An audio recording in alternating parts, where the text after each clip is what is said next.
రంగారెడ్డి జిల్లా శివరాంపల్లి గ్రామంలో యువశక్తి సేవా సమితి ఆధ్వర్యంలో అన్నదాన కార్యక్రమం భక్తి శ్రద్ధలతో నిర్వహించారు.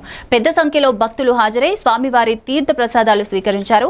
కార్యక్రమంలో చిన్నారుల నృత్యాలు, భజనలు భక్తులను అలరించాయి. ప్రతి సంవత్సరం స్వామివారి సేవలో భాగంగా ఈ అన్నదాన కార్యక్రమం నిర్వహించడం సమితి సభ్యులకు సంతోషంగా ఉంది. యువశక్తి సేవా సమితి కార్యకర్తలు ఈ కార్యక్రమంలో పాల్గొన్నారు.